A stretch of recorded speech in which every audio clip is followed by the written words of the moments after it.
আল্লাহ ওয়ালাদের কবর ভাঙা, আল্লাহ ওয়ালাদের বেয়াদবি করা, তাদের গুস্তাখি করা। আর আমার আল্লাহ বুখারী শরীফের হাদিসে বলেছেন, ক্বালা রাসূলুল্লাহ সাল্লাল্লাহু আলাইহি ওয়াসাল্লাম, ইন্নাল্লাহা তাআলা ক্বাল মান আতা লি ওয়ালিয়ান ফাকাদ আযানতুহু বিল হক। দয়ার নবী মায়ার নবী বলছেন, যেই ব্যক্তি, আল্লাহ বলেছেন, যেই ব্যক্তি আমার ওলির সাথে দুশমনি রাখলো, আমি আল্লাহ তার সাথে যুদ্ধ ঘোষণা করলাম। মুসলমানের তফাৎ করতে পারে না, এই মৌলবি হলো কি করে? মুশরিক আর মুমিনের মধ্যে ফারাক করতে পারলাম, মৌলবি হলো কি করতে? যে আমার মাথায় এই তো ভাঙিলে গাঁজা সাইডে দেখি ভাই, তো গাঁজা তোরা তো ভিডিও করছিস, করে দাও না মেরে কে মানা করছে, আমরা সাপোর্ট করব। মাথা ব্যথা হলে গলা কেটে ফেলে দিতে হবে না, খেয়ে ব্যথা করতে হবে না। আরে বলছে না, মাথা যখন ব্যথা হবে তো মাথায় কেটে ফেলে দাও, ব্যথা খাল্লা, ব্যথা তো চলে যাবে, তো জানটা ব্যথা তো চলে যাবে, তো জানটা থাকবে, জোরে বলে। তাই ওষুধকে সেরা দূর করতে হবে না। কোনো মাজারে কেউ যদি মাজারের নামে ব্যবসা করছে, তাদেরকে সাফ করতে হবে। মাজারে গাঁজা টানছে, টাকা দান করা হবে না, আপনার টাকাতে তারা গাঁজা কিনে খাবে। কথা বুঝে ঠিক আছে বাবা? আল্লাহ ওয়ালাদের মাজার আছে, যাবেন জিয়ারত করবেন, চলে আসবেন, বাস। ওখানে দান দেবেন না, আপনার টাকা নিয়ে ওখানে খোরাফাত করে গাঁজাখোর মাতাল। আপনার চলে যাবেন অনেক মাজারের মধ্যে গাঁজাখোর মাতাল, উমুক ঘুমুক 12-17-45 দিন থেকে আপনার মানে জীবনে কোনোদিন দান হিমত কাটেনি, ঝুলছে এত বড় বড়, ও মাজারে বসে হালাম মাটানে গাঁজা দেন। মনে হচ্ছে চিফ মিনিস্টারের বেটা, মমতা ব্যানার্জির ভাই। আর এমন ভাবে গাঁজা টানে মনে হচ্ছে সেটের বেটা সেট, আর গাঁজা খাওয়ার পয়সা নেই, মাজারের পটিয়া থেকে চুরি করে গাঁজা কিনে খাচ্ছে। তাহলে ওই মাজারে টাকা দেওয়া যাবে বাবা? আচ্ছা বলেন তো, যে আল্লাহর ওলি ইন্তিকাল করেছেন, তিনাকে টাকা প্রয়োজন আছে, তবে কোন মাজারে যদি টাকা দিলে কাজ, টাকাতে যদি ইসলামের কাজ হয়, কোন মাদ্রাসা চলছে, ইয়াতিমখানা হয়েছে, বা গরিবদের সহযোগিতা করা হচ্ছে, ওই মাজারে টাকা দেওয়ার জায়েজ আছে, সওয়াব আছে। কথা বুঝে ঠিক আছে? তো যেখানে গাঁজা টানছে ওখানে টাকা দেওয়া যাবে না, আপনার টাকাতে গাঁজা টানবে। তো যেইগুলো মাজারে যে খোরাফাত করছে, তাদের পাছাতে লাঠি মেরে লাল করে তাড়াতে হবে। আল্লাহ ওয়ালাদের কবর ভাঙা, আল্লাহ ওয়ালাদের বেয়াদবি করা, তাদের গুস্তাখি করা। আর আমার আল্লাহ বুখারী শরীফের হাদিসে বলেছেন, ক্বালা রাসূলুল্লাহ সাল্লাল্লাহু আলাইহি ওয়াসাল্লাম, ইন্নাল্লাহা তাআলা ক্বাল মান আতা লি ওয়ালিয়ান ফাকাদ আযানতুহু বিল হক। দয়ার নবী মায়ার নবী বলছেন, যেই ব্যক্তি, আল্লাহ বলেছেন, যেই ব্যক্তি আমার ওলির সাথে দুশমনি রাখলো, আমি আল্লাহ তার সাথে যুদ্ধ ঘোষণা করলাম। সুবহানাল্লাহ। কথা বুঝে ঠিক আছে বাবা? তাই মাজারে টানছে গাঁজা কে? আর আমাদের বলছে মাজার পূজারি। একটা লোক ফোন করে বলছে, হুজুর আপনার তো মাজার পূজারি। আরে পাগলা কুত্তা, তুই আমাকে মাজার পূজা করতে দেখেছিস? বলে আপনি না করছেন তো আজকে আপনাদের দলের লোক করছে। আমাদের দলের লোক কে করছে আমার দেখে লাভ না, আমি কি করেছি? তোমাদের গোষ্ঠীর মধ্যে কেউ যদি চুরি করে, পুরো গোষ্ঠী চোর। গাঁজা খেয়ে পড়েছো না ভাত খেয়ে পড়েছো? তোমাদের গোষ্ঠীর মধ্যে কেউ যদি দারু পান করে, তোমাদের মধ্যে দারু পান করা যায় না, সবাই দারু খাও।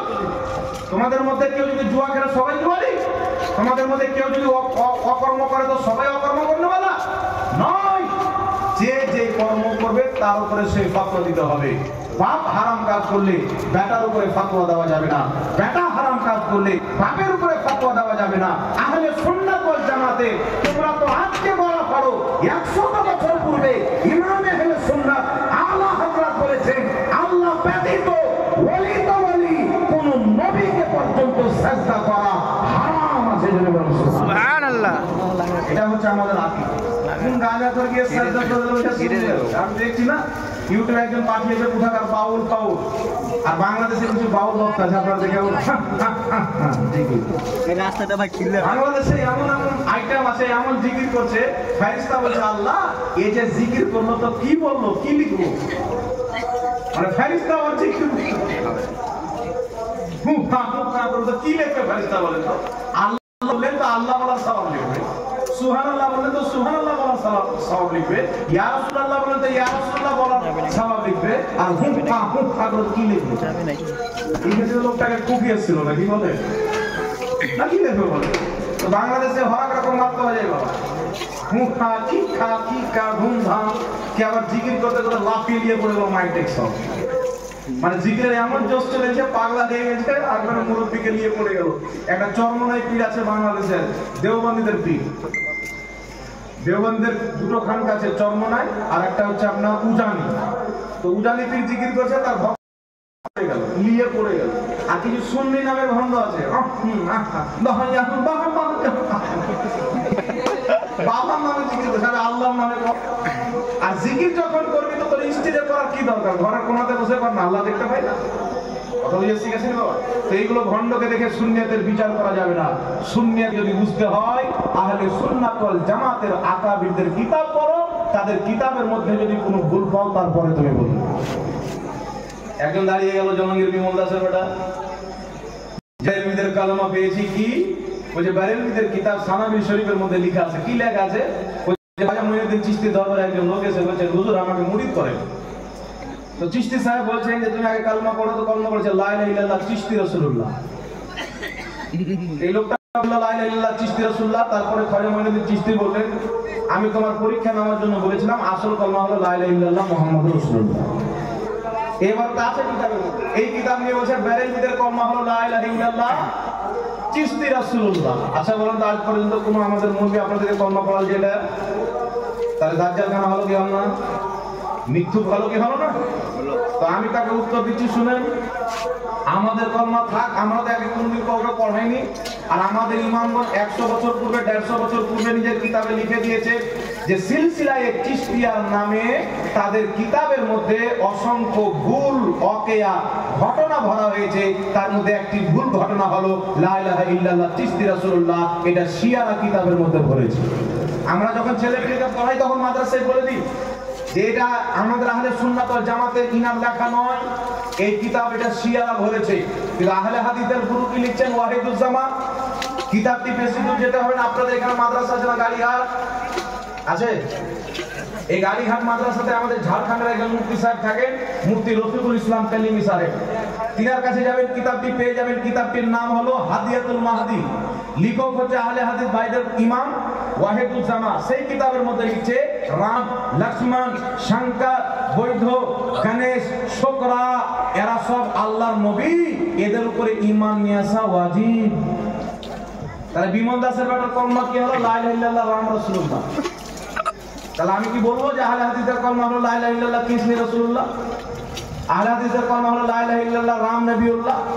তখন তারা বলবে এটা তিনি ভুল লিখেছেন। তো তোমার বলা তুমি ভুল করে দিলা, আমাদের ব্যাপারে শিয়া হয়েছে, ওটা নিয়ে আমাদের বলছে বেরেলভিদের কালেমা।